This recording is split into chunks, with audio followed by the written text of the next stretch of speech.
Update news தெரிஞ்சுக்கொள்ள V-Star சேனலை subscribe பண்ணுங்க. அப்படியே அந்த பெல் பட்டனையும் பிரஸ் பண்ணுங்க.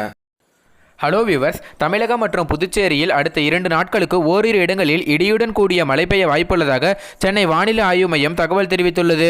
கத்தரி வெயிலுக்கு முன்பே சதம் போடும் வெயிலின் இடைவேளையில் தமிழகம் மற்றும் புதுச்சேரியில் ஓரிரு இடங்களில் பலத்த காற்று, இடி மின்னலுடன் லேசான மழைக்கு வாய்ப்புள்ளதாக கூறப்பட்டுள்ளது. குமரிக்கடல், தென்கிழக்கு அரபிக்கடலை ஒட்டியுள்ள பகுதிகளில் வளிமண்டலத்தில் மேலடுக்கு சுழற்சி நிலவுவதன் காரணமாகவும் வெப்பச்சலனம் காரணமாகவும் ஓரிரு இடங்களில் மழைக்கு வாய்ப்புள்ளதாக தெரிவிக்கப்பட்டுள்ளது. கடந்த 3 தினங்களாக உள் தமிழகம் மற்றும் வட தமிழகத்தில் அநேக இடங்களில் அனல் காற்று வீசியது என்றும் வரும் 24 மணி நேரத்திற்குள் தமிழகத்தில் 2 முதல் 3 டிகிரி செல்சியஸ் வரை வெப்பநிலை குறையும் எனவும் வானிலை ஆய்வு மையம் தகவல் தெரிவித்துள்ளது. கடந்த சில தினங்களாக சென்னை, மதுரை, சேலம், வேலூர் என முக்கிய நகரங்களில் வெப்பத்தின் தாக்கம் அதிகமாக இருந்தது. இதனால் இயற்கை உணவு வகைகளை மக்கள் நாடி செல்ல தொடங்கியுள்ளனர் என்பதும் குறிப்பிடத்தக்கது. அதாவது கோடை காலம் தொடங்குவதற்கு முன்னதாகவே வானிலையில் ஏற்பட்ட மாற்றங்கள் காரணமாக 6 நகரங்களில் 100 டிகிரியை தாண்டி வெயில் கொளுத்தியது. மார்ச் முதல் வாரம் வரை இது நீடிக்கும் என்று சென்னை வானிலை ஆய்வு மையம் தகவல் தெரிவித்தது. ஆனால் அதையும் தாண்டி பார்த்தீங்கன்னா இன்னும் போக போக ரொம்ப அதிகமாக தான் வெயில் போயிட்டு இருக்குன்னே சொல்லலாம். வெயில் போனால் கூட பரவாயில்ல, கூடவே அனல் காற்றும் வீட்டுக்குள்ளே ரொம்ப அதிகமாக வீசுது அப்படின்னு சொல்லலாம். ஃபேனை போட்டால் கூட கண்டிப்பாக பார்த்தீங்கன்னா அனல் காற்று பயங்கரமாக இருக்குது. ஜனவரி மாத இறுதி வரை பனிப்பொழிவால் காலம் கடந்தது. பிப்ரவரி மாதம் தொடங்கியதிலிருந்தே தமிழகம், புதுச்சேரியில் வெயிலின் தாக்கம் அதிகரிக்க தொடங்கியது.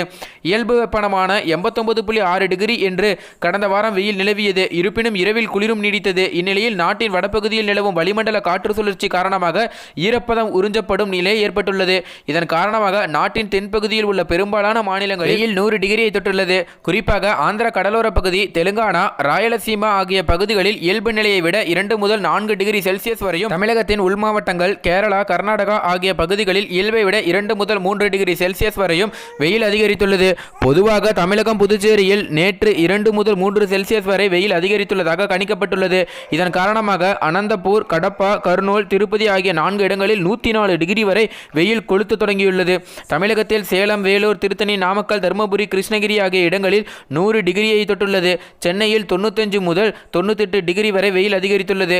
வறண்ட வானிலை காரணமாக ஏற்பட்டுள்ள இந்த திடீர் வெயிலால் தமிழகத்தில் பல்வேறு இடங்களில் சராசரியாக 93 டிகிரியை தாண்டியுள்ளது. கோடை காலம் தொடங்க இன்னும் 50 நாட்கள் உள்ள நிலையில் இப்போதே வெயில் கொளுத்த தொடங்கியுள்ளதால் பொதுமக்களின் இயல்பு வாழ்க்கை பாதிக்கப்படுகின்றது என்றுதான் சொல்ல வேண்டும்.